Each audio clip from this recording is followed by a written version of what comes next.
We're often asked, why do we not get more evidence of Bigfoot? Well, it's really hard to find something that hides so well. If it exists, which it does, people think that we should be able to get more video of them, and their theory is, well, they're big after all, aren't they? So people should see them more. Well, these forest people, I like to call them, live 24/7, week after week, month after month, year after year, in the forest. We are only intermittent visitors to the forest. They have learned every square inch of their home. And no matter how many days we spend out there, we would not be able to achieve their level of knowledge of their home. I mean, there are survivalists and stuff, but even those people do not spend year after year in the forest without a shelter, tent, cabin, etc., living directly off the land for year after year. So they are going to be hard to find. They know their home. We have learned to observe things differently. We have learned shapes, objects, and part of our problem is we can't see the forest for the trees. In other words, we can identify the trees, but what is obscured by foliage, trees, shade, we cannot perceive. So we're retraining ourselves to learn how to look into those dark areas, those shaded areas, behind the foliage where these forest people are. They can stand motionless or sit motionless or lay motionless for an extended period of time and remain unobserved by us. We walk right by them. We don't see them. At times when we have caught them on film, it's been by sheer accident. The camera sees them, but a lot of times we don't. And it's just something that we have to learn to start being able to observe them better. It's just something that's not easy, and we're trying. We're all trying, most of us researchers. And I don't know about a lot of other researchers, but my goal is to prove that yes, they do exist. I know they exist. Some other people know they exist. But I want to prove their existence so that they can be protected from us. We are the ones that are going to destroy them. So they need our protection from us. Coming up in this film, you'll also see a pig wallow. It should be on the left shortly. I'm not sure if this is the spot. No. But recently there had been pigs in the wallow, so the water is still muddy looking. And that's one reason why I'm going through this area so cautiously, because I do not want to run into any wild pigs. This is actually Squatch Central, and in the area, this park that I'm in at present, is the area where the pigs are most prevalent, where they spend most of their time.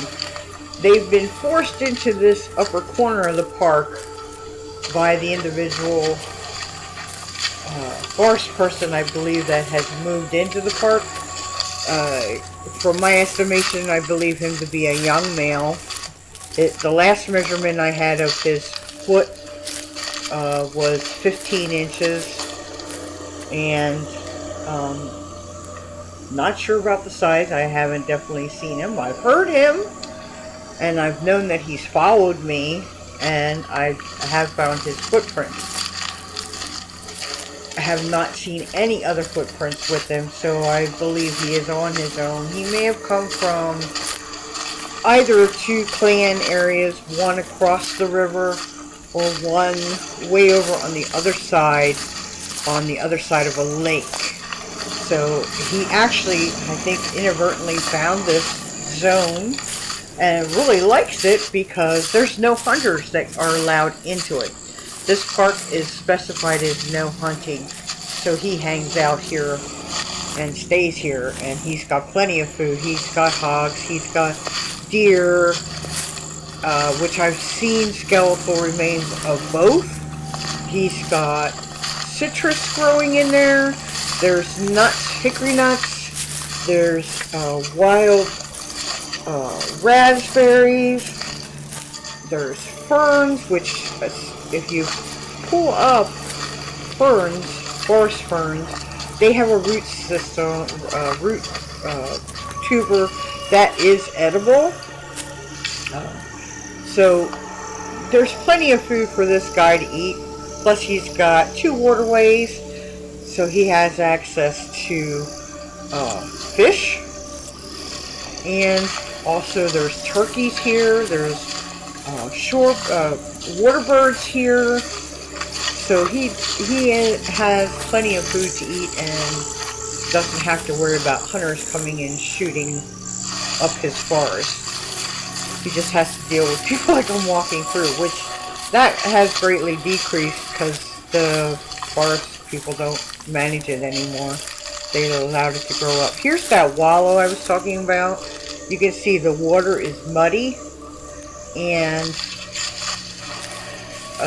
you'll be seeing the tracks on the other side. They go in and out of this wallow quite regularly.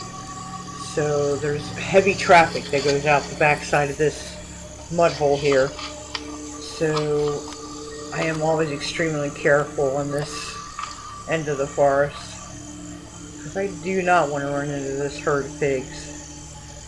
And I just wanted to give a shout out to another researcher who's recently been getting some footage and re-experiencing what I call the forest people, or Bigfoot. His name is Mike Lilley, and he's with Florida Sasquatch Encounters. He had an encounter as a child which somewhat traumatized him, and I'm glad to see that he's now out and about as an adult and re-experiencing the forest people and getting to connect with them more and understand what they're about. And I'm so glad he wants to advocate their protection also.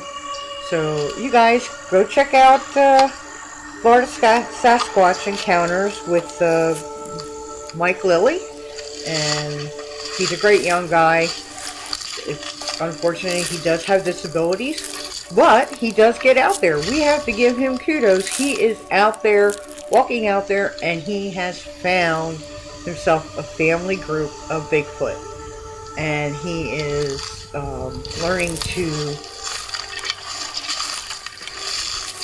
connect with them, to show them that he doesn't mean them any harm, and he just wants to know them better. So I'm wishing him luck in learning more about his little family group, and hopefully he'll get some good evidence, and hopefully between him and some of the rest of us that are trying to advocate protection for this species, we'll get there. We are trying so hard to get there. We got to fight big money, because there's big money wants to keep them unknown and keep them encrypted. They are endangered by logging, mining, anybody that wants to use our forest lands and open lands for development, home development. All these are factors that are going to eventually exterminate this species. So hopefully we can get them protected and saved for future generations to observe. And we got to protect them one way or another, or we'll lose them, and we're going to lose a connection.